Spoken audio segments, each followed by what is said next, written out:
తెలంగాణ రాష్ట్రంలో 10 ఏళ్ల పాటు అధికారాన్ని చెలాయించిన బీఆర్ఎస్ పార్టీ ప్రస్తుతం సవాళ్లతో సమస్యలతో కొట్టుమిట్టాడుతుంది. వరుసగా ఇటు కేసులు, ఒకవైపు విచారణలు, అరెస్టులు, అలాగే పార్టీ అంతర్గత వ్యవహారాలు, అలాగే ఫామ్ హౌస్కే పరిమితమైన అధినేత అదొక అంశమైతే, మరోవైపు రాబోతున్న ఎన్నికలు వరుసగా ఈ అన్నీ కూడా ఒక్కసారిగా ముప్పెట దాడి చేసినట్టుగా బీఆర్ఎస్ పార్టీకి అయితే కనిపిస్తూ ఉంది. ప్రధానంగా విచారణ సంస్థలు అయితే మాత్రం వరుసగా ఇటు విచారణ చేపడుతున్నాయి, ఇటు నోటీసులు ఇస్తున్నాయి, కీలక నేతలను అరెస్ట్ చేస్తున్నాయి. చాలా వార్తలు కూడా తెరపైకి వినిపిస్తున్నాయి. వీటికి సమాధానం చెప్పుకోలేక వీటి గురించి ఆలోచించే పరిస్థితుల్లోనే మొత్తం కీలక నేతలు కూడా వాటిపైన ఉన్నారు. ఫోన్ ట్యాపింగ్ విషయానికి వద్దాం. సిట్ చాలా తీవ్రంగా దర్యాప్తు చేస్తుంది. చాలా వేగవంతంగా, పకడ్బందీగా, వ్యూహాత్మకంగా కూడా దర్యాప్తు చేస్తుంది.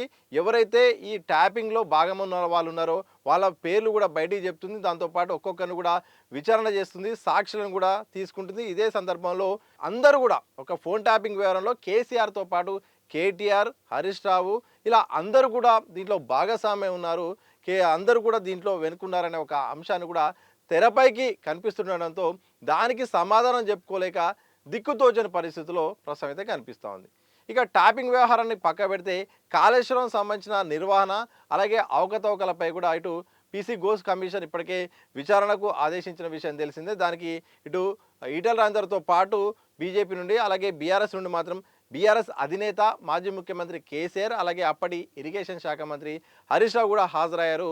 ఇది కూడా ఈ కమిషన్ కూడా రిపోర్టు తయారు చేయడానికి సిద్ధమవుతుంది. ఏ అంశాలు బయట పెడుతుందనే ఒక టెన్షన్ కూడా కనిపిస్తూ ఉంది. మరోవైపు ఫార్ములా ఈ రేసు విషయానికి వస్తే మాత్రం కేటీఆర్ కేంద్రంగా ఈ యొక్క కేసు దర్యాప్తు అయితే నడుస్తోంది.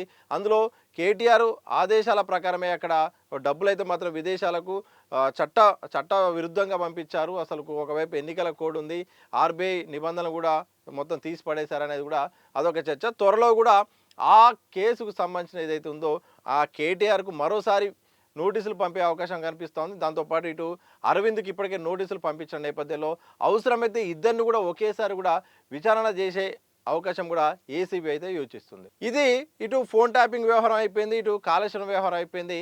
ఇలా ఒక్కొక్క కేసు చుట్టూ కూడా మొత్తం కూడా ప్రధానంగా చర్చ పెట్టాల్సి వస్తుంది. ఇది ఇట్లా ఉంటే ఇటు విద్యుత్ సంబంధించిన కొనుగోలు ఒప్పందం సంబంధించింది అయితే మాత్రం అది చాప కింద నీరులాగా ఆ విచారణ కూడా సాగుతూనే ఉంది. ఈ కేసుల చుట్టూ, కేసులకు సంబంధించిన లీకుల చుట్టూ, ఇటు నోటీసులు, ఇటు అరెస్టులు, ఈ అంశాలే ప్రధానంగా వీటి గురించి ఆలోచించడానికే ఇటు లీడర్లు కూడా ప్రాధాన్యత ఇస్తున్నారు. దానిపై కూడా ఏకాగ్రత, కోర్టు తీర్పులు, అలాగే ఎట్లెట్లా ఉంటాయి, న్యాయపరంగా ఎట్లా వెళ్దాం అనే దానిపైన కూడా దృష్టి పెట్టాల్సిన సందర్భం కనిపిస్తున్న నేపథ్యంలో ప్రజా సమస్యల వైపు దృష్టి మళ్లిద్దామంటే ఇక్కడే ఆగిపోవాల్సి వస్తుంది. ఇక పార్టీ అంతర్గత వ్యవహారానికి వస్తే మాత్రం చాలామంది పార్టీ నేతల్లో అసంతృప్తి కనిపిస్తోంది. ఎమ్మెల్యేల దగ్గర కూడా వాళ్ళ అసంతృప్తి జ్వాలలు కూడా మెల్లమెల్లగా కనిపిస్తున్నాయి. పార్టీలోనే నియోజకవర్గాల్లో కూడా ఒక్కొక్క సమస్య కూడా పార్టీ పైన కూడా ఫిర్యాదులు చేస్తున్నారు. ఇదే సందర్భంలో ఎమ్మెల్సీ కవిత తీరు కూడా పార్టీని ఇబ్బందుల్లోకి పెట్టేలాగా కనిపిస్తుంది. ఆమె జాగృతి ఆధ్వర్యంలోనే కార్యక్రమాలు చేస్తుంది. ఎక్కడ కూడా బీఆర్ఎస్ పార్టీ నేతలు కూడా ఆమెను సంప్రదించట్లేదు, ఆమె పక్కన ఉండట్లేదు. ఆమె కూడా తెలంగాణ భవన్కు దూరమై సొంతంగా ఆఫీస్ పెట్టుకొని ఇటు చాలా అంశాలను కూడా ప్రస్తావనకు తీసుకొస్తుంది. ఈ ప్రస్తావన తీసుకొచ్చిన అంశాల్లో ఆమె లేవనెత్తుతున్న అంశాలే ప్రస్తుతం బీఆర్ఎస్ పార్టీకి ఇరకాటంగా, ఇబ్బందికరంగా మారుతున్నాయి. ఎందుకంటే ఆమె 2-3 అంశాలు ప్రధానంగా ప్రస్తావిస్తుంది. ఒకటి, బీసీలకు రిజర్వేషన్ల అంశం ప్రస్తావిస్తుంది. ఇక మహిళలకు రిజర్వేషన్ల అంశం ప్రస్తావిస్తుంది. అలాగే పూలే విగ్రహాన్ని అసెంబ్లీలో పెట్టాలని ప్రస్తావిస్తుంది. ఇలాంటి సందర్భంలో ఇటు అధికార కాంగ్రెస్ పార్టీకి, బీజేపీకి కూడా ఒక రకంగా వాళ్ళకు ఆయుధం ఇచ్చినట్టే అవుతుంది. మీరు 10 ఏళ్ళుగా అధికారంలో ఉన్నప్పుడు బీసీలకు ఎందుకు రిజర్వేషన్ కల్పించలేదు?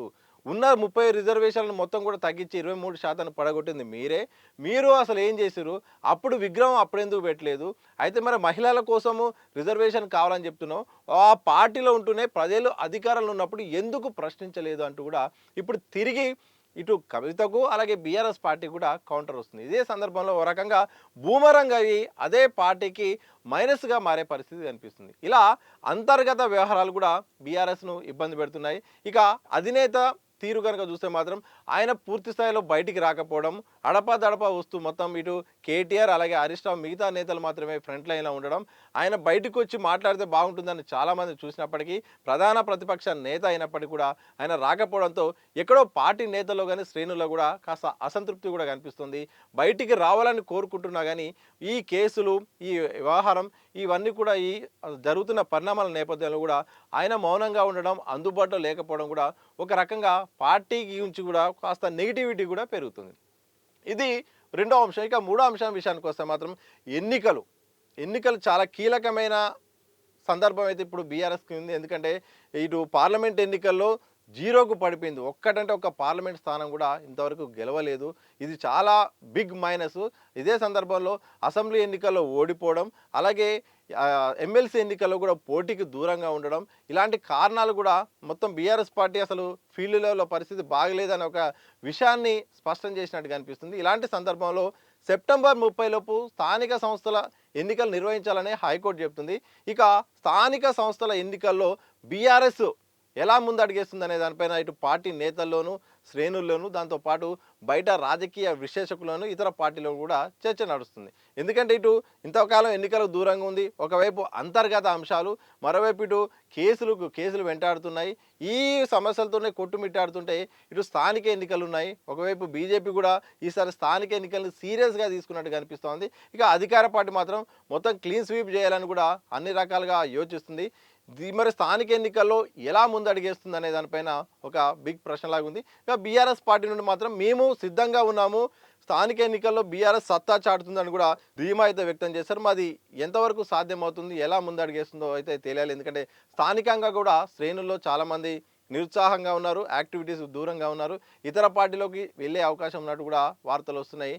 ఇది ఇక స్థానిక ఎన్నికల అంశం. ఇక సిట్టింగ్ స్థానమైన జూబ్లీహిల్స్ ఉప ఎన్నిక అంశం కూడా ఇప్పుడు బీఆర్ఎస్ పార్టీ ముందున్న అసలైన లక్ష్యంగా కనిపిస్తుంది. సిట్టింగ్ స్థానం మాగంటి గోపీనాథ్ మరణం తర్వాత ఇక జూబ్లీహిల్స్ నియోజకవర్గంలో ఉప ఎన్నిక అనేది అనివార్యం అయిపోయింది.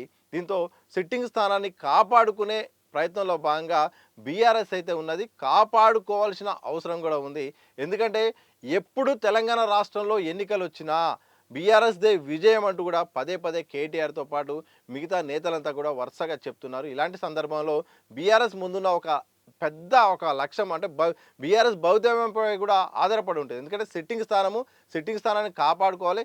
ఇదే సందర్భంలో ఉప ఎన్నిక వస్తే మాదే విజయం అని కూడా బీఆర్ఎస్ చెప్తున్న నేపథ్యంలో ఒకవేళ అధికార పార్టీ కనుక అక్కడ విజయం సాధిస్తే మాత్రం ఇక మాకు వ్యతిరేకత లేదు, వీళ్ళు ప్రచారం చేసేది కూడా వీళ్ళు కేవలం రాజకీయ ఆరోపణలు మాత్రం నిజంగా ప్రజలు మా వైపే ఉన్నారని కూడా అది ఈ పార్టీ చెప్పుకునే అవకాశం ఉంది. ఒకవేళ బీజేపీ కనుక గెలిస్తే మాత్రం ప్రత్యామ్నాయం కోసం ప్రజలు చూస్తున్నారు. కాంగ్రెస్ అధికారాన్ని చూశారు, బీఆర్ఎస్ చూశారు, ఇక మా అధికారాన్ని చూడాలని కూడా ప్రజలు కోరుకుంటున్నారు. నెక్స్ట్ మేము గెలిచేది మీదే అని కూడా బీజేపీ చెప్పుకునే అవకాశం ఉంది. ఇలాంటి సందర్భంలో సిట్టింగ్ స్థానాన్ని కాపాడుకోవడం అనేది ఇప్పుడున్న పరిస్థితుల్లో చాలా కీలకం. కాబట్టి ఎన్నికలు వరుసగా ఇటు స్థానిక ఎన్నికలు, ఇటు జూబ్లీకి సంబంధించిన నియోజకవర్గ ఉప ఎన్నిక కూడా బీఆర్ఎస్ ముందున్న అత్యంత పెద్ద అయిన సవాల్ అయితే కనిపిస్తుంది.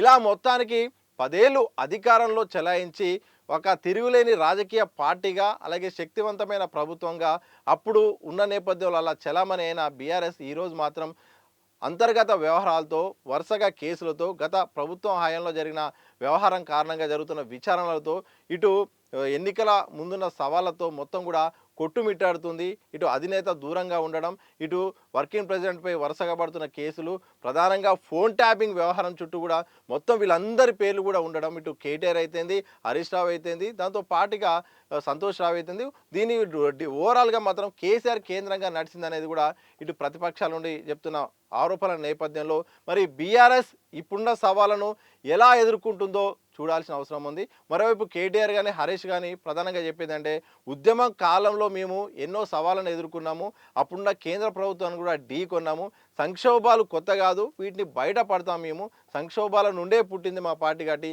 ఇవి పెద్ద విషయం కాదని కూడా వాళ్ళు ధీమా వ్యక్తం చేస్తున్నారు గత అనుభవాలను బట్టి చూస్తే.